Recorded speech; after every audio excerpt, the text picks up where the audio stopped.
What's going on, draft fans? I'm Russell Brown. This is Cover One, the draft podcast, and with me, Antjuan Simmons, Michigan State linebacker. My man, how we doing? I'm doing good. How about you? Hey, man, I'm living great. I'm talking Michigan State football with one of my favorites out there. It's awesome, and we get to do a little draft stuff on top of it. So it's a great day.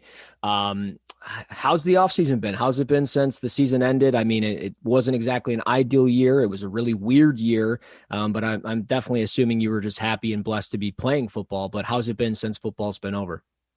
It's been pretty good. As soon as the season ended, kind of just took a little time to myself, figure out who I was going to sign with, and just to just uncoil, be with my family and stuff.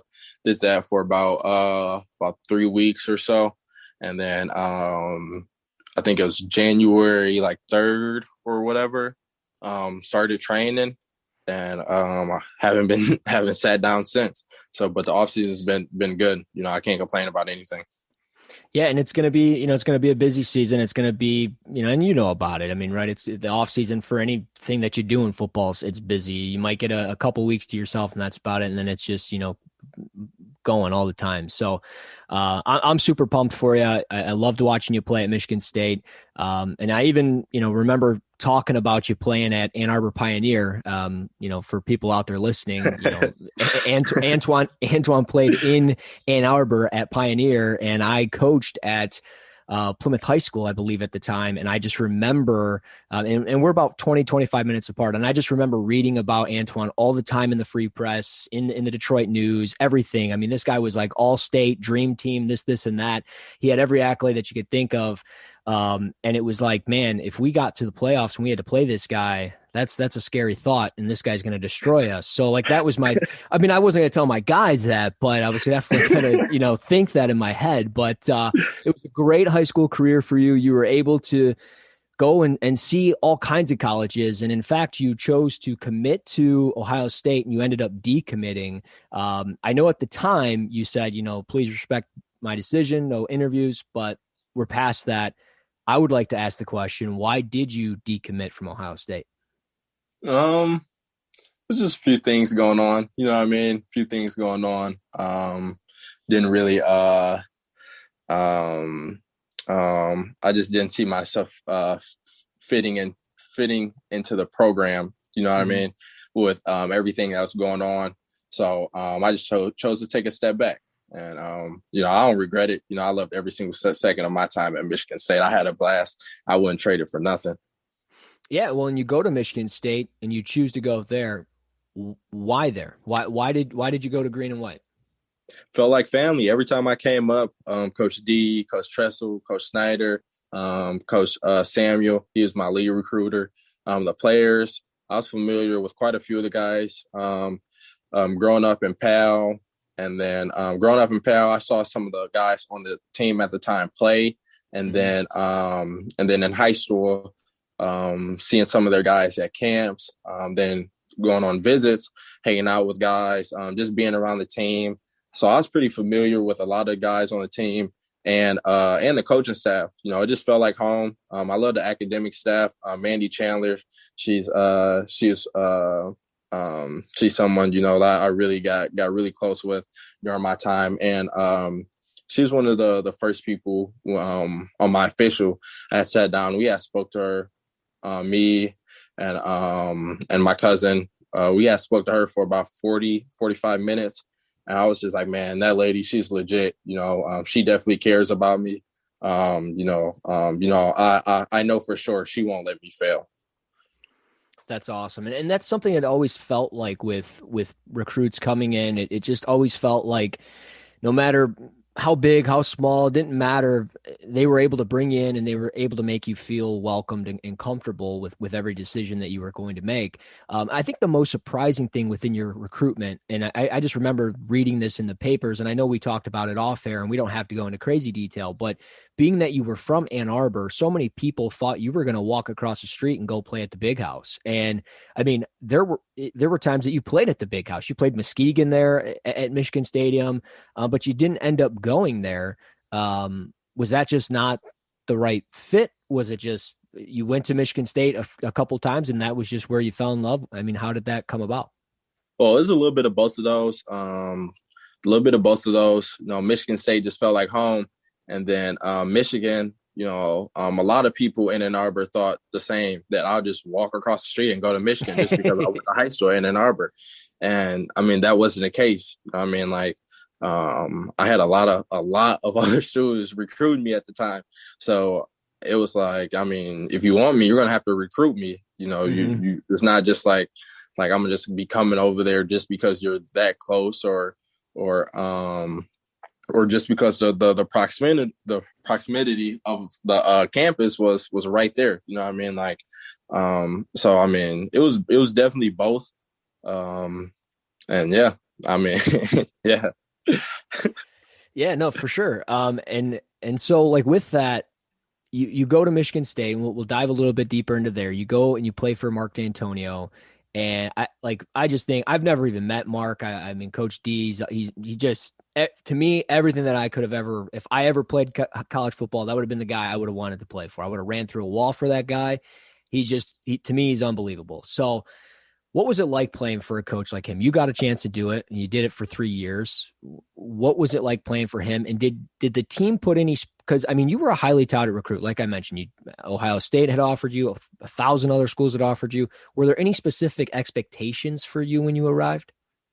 Yeah, that's actually another reason why I really liked Michigan State, was because Coach D, he had expectations of me. Like, he saw me being in certain roles, and like, for example, he expected me to be a leader of the program someday. He expected me to quote unquote move mountains. You know what I mean? Yeah. And just be a guy that guys within the locker room can lean on, can talk to. He just had high expectations of me, not just as a football player, but as somebody off the field too.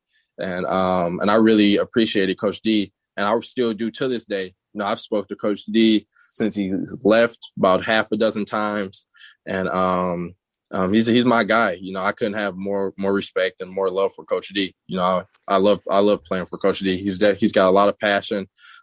He cares for his players. He wants to see all of his guys do good. Yeah, and you did well, and your team did well. I mean, I know not every year there was perfect, like, specific seasons I'm not going to go into detail on, but you did well, and your team did well, and other guys did well. And I'm so glad that you said, he wanted players to move mountains and become the leader that you can become. And I think he sold that to so many players, and not just sold it like it was a car or something. Like he made you, he made you believe it. Like, previous players like, Shalik Calhoun, my boy Darian Harris, guys from last year, guys that I spoke to last year, Joe Bocci and Kenny Willekes. So like, so many guys come in and you believe in what is there because there's a good thing going. But obviously he steps down, Mel Tucker comes in, and you kind of have the rarity in college football to play for not one head coach, but two head coaches and a couple of different defensive coaches. Obviously some stayed the same, like Coach Burton stayed as the defensive line coach, but Mel Tucker walks in from Colorado. And by the way, Coach Burton's my guy. Love that guy. Saw him at a coaching clinic. Shook his big bear paw of a hand because I got I got White Castle slider for hands. But he's unbelievable. He's awesome. I love that guy. But Mel Tucker comes in from Colorado. What was that transition like, going from Coach D to Coach Tucker? Actually, man, it was smooth, but it was tough at the same time, only because of the pandemic and stuff. When Coach Tucker came in, from the very first team meeting, when he was speaking to us, I was looking at him and listening to him. I'm like, no, Coach Tucker's legit. He's got some passion. He's got some fire to him. You know what I mean? Like, this guy wants to win, and he wants to win right now, and he's just about no games. I mean, he's about his business, and he wants all his guys to be the same way. But he's on fire, man. Like, he wants to win. Like I said. Yeah, no, he seems like a great dude, a guy that, you'll watch the Twitter feeds of practices or the videos of the 2:20, 2 minutes, 20 seconds of video of practice or Yeah, whatever. And he'll be hyping up you guys or talking about, perfecting the day, perfecting the moment, whatever. And it's just like, man, this guy's awesome. And it feels like, a change probably was needed to happen, and it feels like hmm maybe the right one happened with Coach Tucker. So I'm excited for man, the and he future. he really lives it too. Like I don't I don't think I've been around a coach who wants to win like he does. You know, I don't think I that dude watched so much film, like just so much film, just position coaching stuff. Like he'd go over to the corners and the DBs and be over there running drills himself. You know what I mean? Like I need you to break like this, or he'd come over to our position, the linebackers, and he'd be like, when you see that lineman start to climb, come off that double team and start to climb, I need you to fly up there and stone him. You know what I mean? Stop him dead in his tracks. And he's doing hand placement, where he wants you to strike, head placement, everything. You know what I mean? Yeah. He's man, like the passion when he's like in the building or just around the team, like it's like just pouring out of him. Yeah, that's how it should be. I mean, that's how it's got to be. If you want to, you want to see the results, you got to also believe in the results. You can't just talk about it. You got to be about it too. So hmm I love hearing that, and that's awesome. And it definitely sounds like just the good things going, the camaraderie with the team. And I was surprised that, I was worried that guys like yourself were potentially thinking of transferring. Because I mean, we see this all the time now. The transfer portal is littered with talent. I mean, we've seen Yeah. guys like Justin Fields. He goes from Georgia to Ohio State. You could have easily transferred. Was that ever in your mindset when Coach D stepped down? No, I never thought about transferring. Um, I don't think it was anybody on the team who thought about transferring when Coach D stepped down. It was a tough process. Like, don't get me wrong. All of Mm-hmm. us love Coach D. The coaches who wanted to stay, just the staff around the building, staff around the program, they loved Coach D. So of course it was kind of a culture shock. Losing the most winningest coach in program history, everything he's done for the university and stuff. But you get a guy like Coach Tucker to come in right after him. It's just a transition period. You know what I mean? That's the only thing really. And I don't think it's definitely not anybody out there who could have came in and done a good job as Coach Tucker has, especially with everything going on, the pandemic, no spring ball, everything was virtual meetings, and he was on top of us. You know, he had quizzes and stuff for us during those meetings. When we got back, we had quizzes and stuff on the stuff we were learning in the summertime.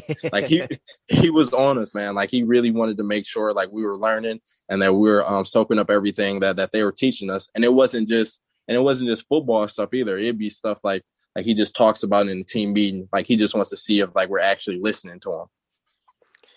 That's so unique to me because I was so curious on how coaches were taking this year with COVID, because I know, like, just for me, talking to guys that coach at the high school level, like I moved down to the little league ranks here in Michigan just to coach my son and him, and just the time that it took with all that, whatever. But like, and we didn't even have a year this year for our little league football, which makes sense. But like, Really? yeah, we didn't have it this year. So talking to like my buddies that coach still in high school, I'm like, man, how are you guys doing this right now? Like doing Zoom calls, having nobody around. Like it was just craziness. And I just give you guys so much credit, so much props, because it was just such an interesting year and just a different year than anything. But I was going to ask you that on watching film and doing those types of things. What are some things that you look for when you're watching film? I mean, you play linebacker, and let me just say this to people. I don't think people realized how good of a year you had in a 7-game season. You averaged almost 11 tackles per game. You had 75 tackles this year. You had 9 tackles for loss. We haven't even gotten to the Michigan question of, we'll get into that question of how basically Antjuan Simmons is the reason why Joe Milton transferred, but we'll get into that in a second. But I want to ask how you watch film on kind of a weekly basis when you obviously it depends on the opponent. I know that, you might play a spread team, you might play an I formation team that's run heavy, whatever. But what are some things that you look for on a weekly film session that you do? Are you looking specifically at offensive linemen? Is it kind of everything? Just kind of walk me through some of your initial points of watching film. Well, I'll start out watching film, really just watching my keys, how they're moving. Because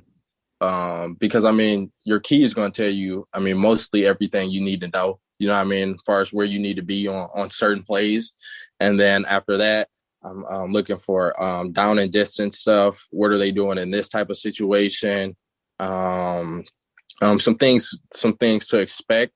And then everything after that, I'm kind of just watching, just trying to get a feel for them, see what type of guys they have. And that's pretty much it, really. I try to get in a game, try to watch one game a day on top of the all the practice film. And I go through practice like twice, Yeah.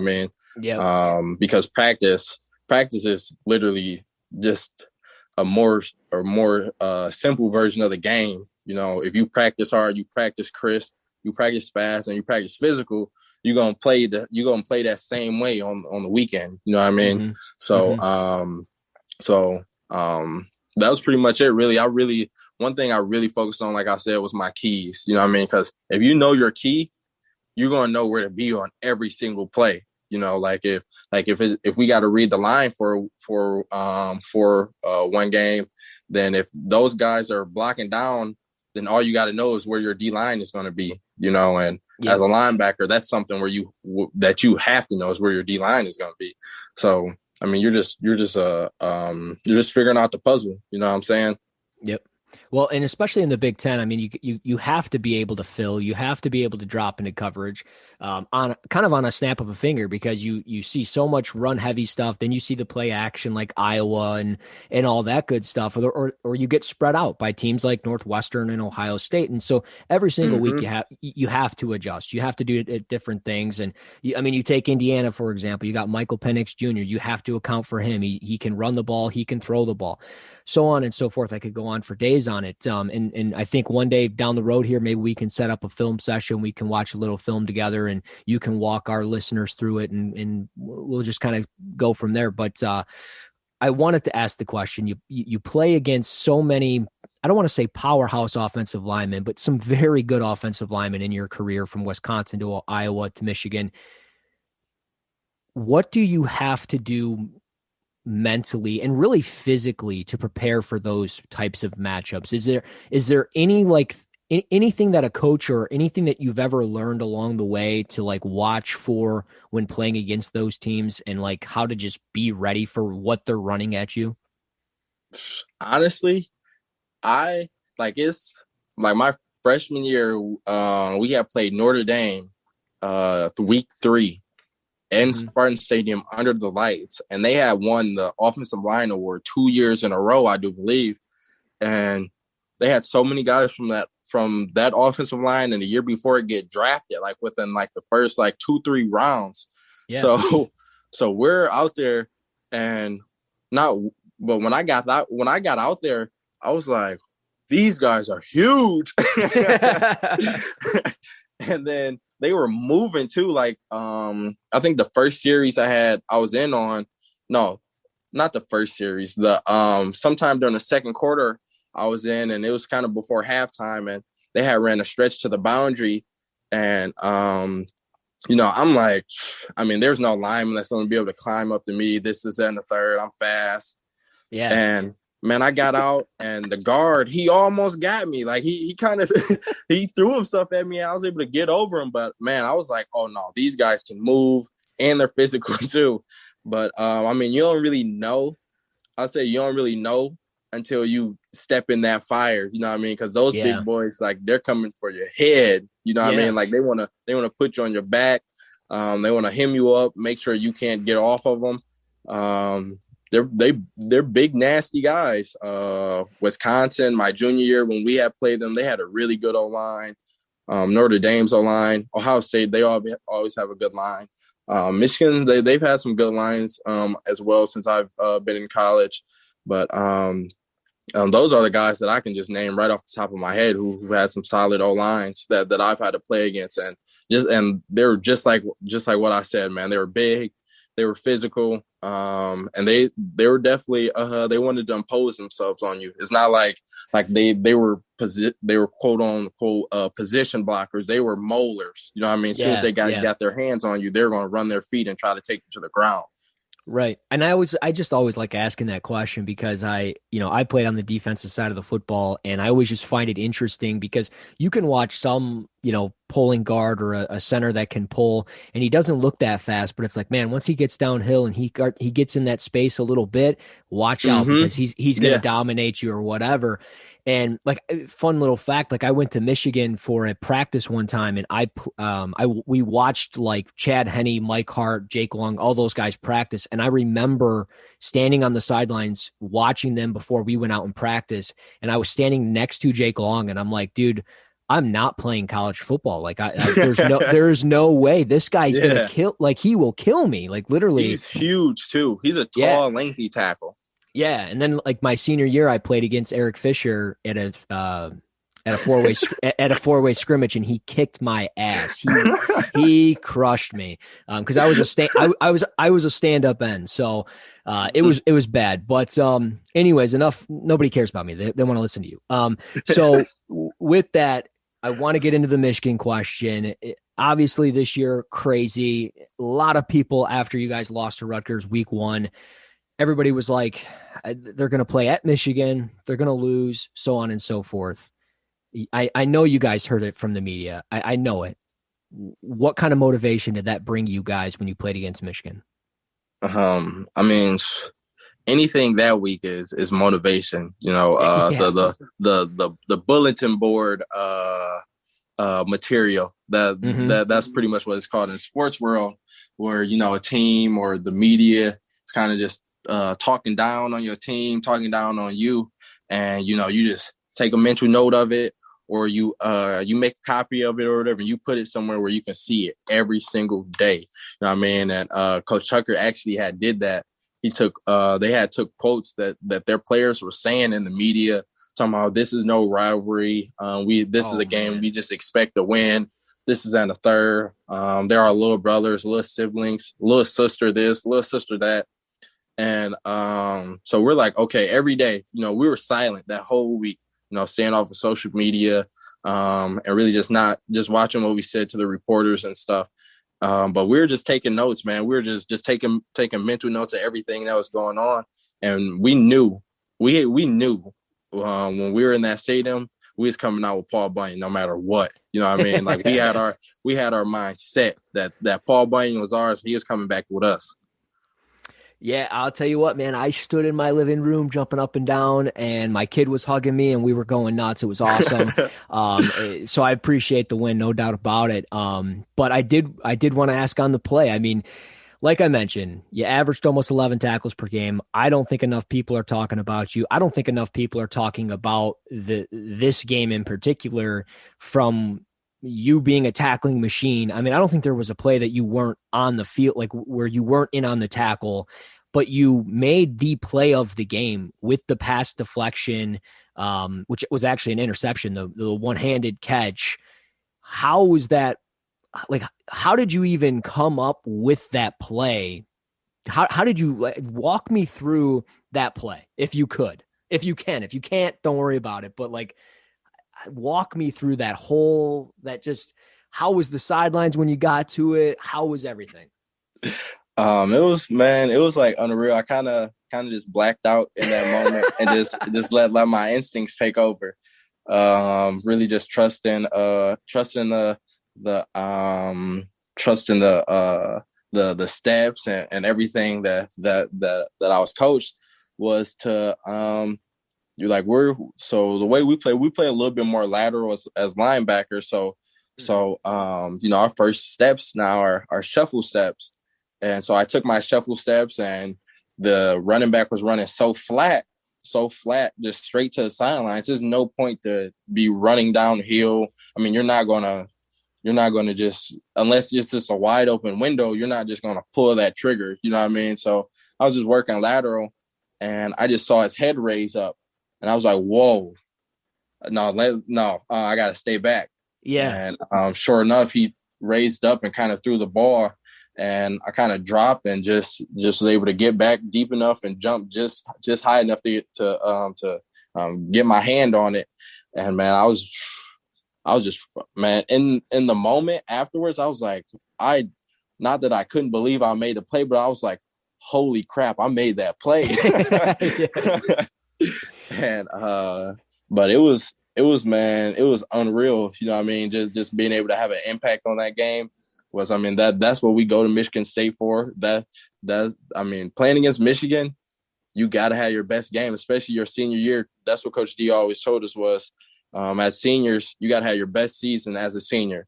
And if you want to go to the next level, your best games got to be against the Michigans, the Ohio States, the Wisconsins, the Penn States of the world, those really them really high ranking, big high value programs in order to get a shot and really show people you can play. And so that was really just my mindset. It was really just having my best game against Michigan, especially the role that I was in, having a really, really big role, being a captain and going out to the coin toss and just seeing them guys on the field, the way they was looking at us, talking to us and stuff. I was like, no, we got to play lights out. Yeah, no, and you guys did. It was phenomenal. That play, I mean, the still photo of you making that catch has to be put up. It probably already is. It should be put up somewhere at Spartan Stadium. It should be put up in the locker room somewhere, especially without question during the week of Michigan, because that will go down as one of the best plays in the history of the game. I mean, of that rivalry, that's what it will go down as. So, thank you. I definitely appreciate it, man. I'm just like I said, I was just happy that I can play a part in it. I had one heck of a time. Yeah, well, I mean, you're about ready to run through a wall. I can already tell it. So let's keep this going. So we moved to the NFL. That's where you're going. You're going to the NFL. I mean, the dreams are coming true here. The work in progress. Obviously, again, we mention COVID all the time. It's been a crazy year. You were invited to the East-West Shrine game, the Collegiate All-Star game. You couldn't obviously participate in anything because of COVID, because everything was canceled. But were there any type of Zoom meetings, anything set up between you and scouts and teams and anything like that during those weeks of those All-Star games? No, not really, not specifically. It was kind of just like the virtual game was kind of just like for the experience. You got to talk to some pros, some former players, take some like little courses and stuff. What it's like being an NFL player, like finance stuff, and just how the league works, what's to be expected to you, and it was. I found it to be really helpful. I mean, we had guys, Shaq Barrett, Tariq Cohen, running back from the Bears. Who else do we have? We had a number of guys talk to us. Jalen Smith. Nice. The list just keeps going. But I found it to be very insightful. Took a few little nuggets, and it was good. I definitely had a good time doing it.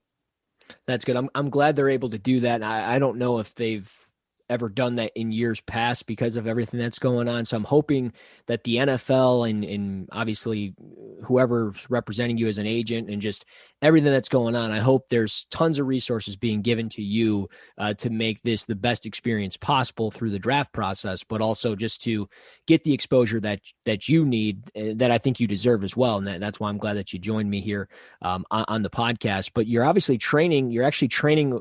It's such a small world because we were talking about this before the show. You're training with a trainer that trained me in high school, and he's preparing you for the NFL draft, and you're training with a bunch of guys. What's it like? Who are you training with first and foremost, and what's that whole training regimen like? I mean, are you going 3 times a day? You going every other day? How's that whole thing going? I train with Jim Kilbasso out of Impact Sports Performance out of Novi, Michigan. And, we train from 11 to real close to 2. That's usually when we get done working out. And I mean, them workouts aren't easy either, man. Like we come in, we go warm up for anywhere from 30 to 45 minutes. We're gonna do some position drills. We're gonna do combine stuff. The combine stuff is probably like an hour and a half. And then the lift is just under an hour, anywhere from 45 minutes to an hour. And man, we work. You know, it's days where you can barely walk out of there, or either that, or you got to lay down for about 20, 30 minutes and just let your body calm back down before you can hit the road and drive. Yeah. Have you guys seen any teams there? Like I've talked to a couple players where they haven't seen any teams like at their facility. And I don't know if that's ever been a thing. I just always have wondered that. Like, do teams come out, like because the Lions, I mean, obviously are down the road in Allen Park. Do they come up and watch you guys practice or get notes or anything? Not that I know of. I haven't heard about specific teams or scouts showing up to my workouts, or I know for a fact they ain't came to my workouts, but I haven't heard anything about scouts showing up to other guys' workouts. Yeah, I don't know if that's. I mean, that'd be pretty cool though. Yeah, I would. I don't know. I was just wondering, especially with this year, I was wondering if maybe they were doing something different. But it's so interesting to me because I don't think it's probably allowed, but I'm not sure. But is there anybody else you're training with there at the facility? Anybody else going to the draft or anything like that? Yeah, we actually training with a few guys. Matthew Sexton he's from Eastern Michigan, a wide receiver. He's a Blazer, man. Mike Glass, a quarterback from Eastern. Who else is it? Kid named Reggie. He's from, I think it's Reggie Reynolds, I do believe. Running back from NC State. Nice. Who else? Jalen Johnson. He's a guy. He played JUCO and D2 ball. And then Austin. I don't know how to say his last name. We call him AP though. He's out of Grand Valley. He plays wide receiver. Who else is it? So it's definitely a ton of.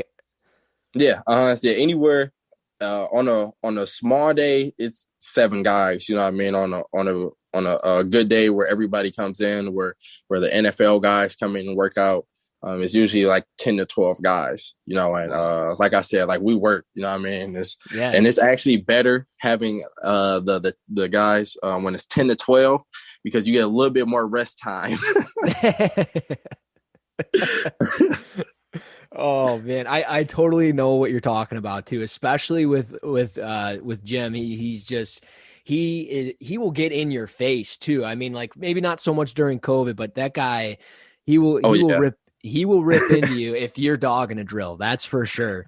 And he'll make you do extra. That's for sure too. That for sure. He gonna tell you exactly how he's feeling. He gonna tell you what's on his mind. Yeah. He gonna tell you the truth and nothing but the truth. Yeah. You could do like for example, I had like we were working on some starts, and I had a pretty solid time on a 10-yard split and a 20-yard split, and he was like, how'd that feel? I was like, felt all right. Felt like I was fast. He's like, well, that's good, but your technique was terrible. Oh man. I was like, dang. All right, well, what do I need to fix? Oh man, that's him though, dude. That is him to a T. That's exactly how he is. He is just brutally honest, especially when you're in the middle of a workout. But hopefully you fixed it. I'm assuming you did. Oh yeah, that for sure. He ain't gonna stop until it is fixed. That's true. But getting back onto the field this year, if I remember correctly, it's hard to, I mean, it's always hard to tell sometimes exactly what your quote unquote specific position is. Like I could guess that you're playing Mike, but you might actually be listed as the Will on specific plays. Were you the Mike backer for the defense for Michigan State this year? No, I was the Will, but it varies depending on the play and the coverage and stuff like that. I will end up being the Mike in certain situations and versus certain formations and versus different plays and stuff. So I mean we had I wouldn't say it's complicated, but it was sophisticated. Yeah. It was just a sophisticated system, and it really pushed guys. It even pushed me. You know, it took me the whole camp to really just to start feeling comfortable within the system. I'm talking about like anywhere from single high defense to two high defense and the blitz packages and the third down packages. I didn't get comfortable with completely everything until like a few weeks into the season, you know. But you know, it's a fun system though, man. I had a lot of fun in it, being over the ball and in between those tackles pretty much 95% of the time. It was a blast. Yeah, well, and there was times that you were not in the box. You would be, spread out in the slot, and you'd be covering a tight end out there. Or I wouldn't say a slot receiver, but maybe you would at times. I mean, it depends obviously on the situation. But yeah, I remember this Michigan. Actually, we were playing Michigan, and they had sent in they had sent in man some version of our man coverage, and the tailback, it was an empty set. And all our DBs took everybody across the board. And I'm like looking around, I'm like, wait a minute, hold on. If every single person on the field is covered, where the heck is our safety? And I turn around and nobody's back there. I'm like, well, all right, I guess I'm gonna play middle of the field safety. Yeah. Luckily it was 3rd and 5 though. And they just threw a quick slant to the number 2 wide receiver. But having the experience that our last system was in, that sometimes as that nickel hybrid guy, we'd end up playing deep middle safety. And so I was able to just take those skills and just be like, okay, all right, well, we need a deep field safety. Hey, you gotta love it simply for the fact that you're able to jump into crazy situations on the field and still perform at a high level. You gotta love it. Going to the next level, obviously you're saying you've played, and you've played in a bunch of versatile roles all over the place. Is there a specific spot that teams think that you're going to play or that they want you to play? Has any team told you anything in specific about where they see you transitioning to the next level? Not specifically, but I feel I can play dang near anything on the field. You know what I mean? Mm-hmm. I got coverage skills. I've covered tight ends, running backs. I played outside and outside in space over on the number 2, the number 3 wide receiver. I pretty much lived out there my first 3 years, yeah. And to me, it's not really too many things on the field that I can't do. You know, I can cover, I can drop back in coverage, play zone coverage. I can blitz, I can stop the run. The football field is where I feel most comfortable. You know what I mean? I really enjoy it. So if it's something that I wasn't able to do in the past or in earlier years, I take the off season or spend some time just working on that so I can be better at it come the next season or the next go round. Exactly. Whenever like myself or a player or something says like I'm most comfortable on a football field, I always think of Denzel Washington and Remember the Titans when he walks out in like the empty stadium. He walks in the field and he's like, "This is my sanctuary right here." Yeah. I've said that to my kid a few times. He's like, "What is wrong with you?" No, but it's really like that though. You know what I mean? Like when you hit the field, everything that's going on or everything that's going on out there, I mean, you just forget about everything and it's just like, all right, well, we're here at practice, let's have some fun now. Yep. Exactly. Let's have fun. Let's live it up. Let's hit some guys, do what we got to do. And we'll end with this, the combines are kind of around the corner. If it's actually happening, it's so crazy if I don't even remember if they've made an actual decision on when this whole thing is going to happen, but whether it's virtual or not, obviously Michigan State's going to have a pro day. What's your whole prep been? Are you going to be going to the combine virtually or whatever it's going to be? No, I actually received no combine invite this year. They're doing virtual, and yeah, I didn't receive a combine invite. So, but I mean, it's all good though. The pro days, I mean, it's virtual, so I mean, I won't really miss too much. I mean, the only thing the physical combine could have saved me from was not doing some more stuff on my pro day, you know? Yeah, right. But right now in this time, a combine really wouldn't have been able to save me from doing really too much more things on my pro day. But as far as pro day, I mean, I'm pretty sure it's gonna be a standard Michigan State pro day. We're gonna do all the drills, all the combine stuff, meet with teams and stuff like that. But I believe what's the date for that? March 24th. Okay. Yeah. But it'll be fun though. Be a good time. Gonna have a good group of guys there. Got some guys coming back from last year's class. We got me, Shakur, Naquan in this year's class. And then we got some guys actually coming from a few other programs to come. Actually, I believe, I'm not 110% sure, but from what I've heard is that a few guys that I train with right now at Impact Sports is going to do their pro day with us. So nice, I'm just excited. I'm just excited just to get the opportunity, have some teams come out there. I'm sure we have 24 teams or so, maybe even all of them. I know previous years we've had all of them, but with COVID and everything going on, it could be a little different. But we're definitely gonna have a pro day though, so I know that for a fact. Yeah, I kind of gone away from asking the question of like, what teams have you met with? I mean, let's be honest, you pretty much meet with all 32 some way, shape, or form, whether it's like a questionnaire, whether it's a phone call, whatever it might be. And especially when you get closer to that pro day, it's going to be, everybody's going to be chatting up with you and let me get 5 minutes of your time. Let me ask you this, let me ask you that. So I hope it goes well. I know it will. You got anything left for me, my man? Like, where can we find you on social media? I always give that to the people. Twitter, _ ANTJUAN _ Then on Instagram, my Instagram is ANTJUAN _ 34. And I also got a cooking page that I got. A cooking page? You can cook? A cooking page. Yes, I love to cook, man. I can cook. I feel I can cook dang near anything I get my hands on. But no, I got a cooking page on in the bio of my Instagram. So you guys can follow me on anything, I'll try to follow you guys back, communicate with you guys, and but definitely give my cooking page a look at. Cooking is something that I really enjoy doing.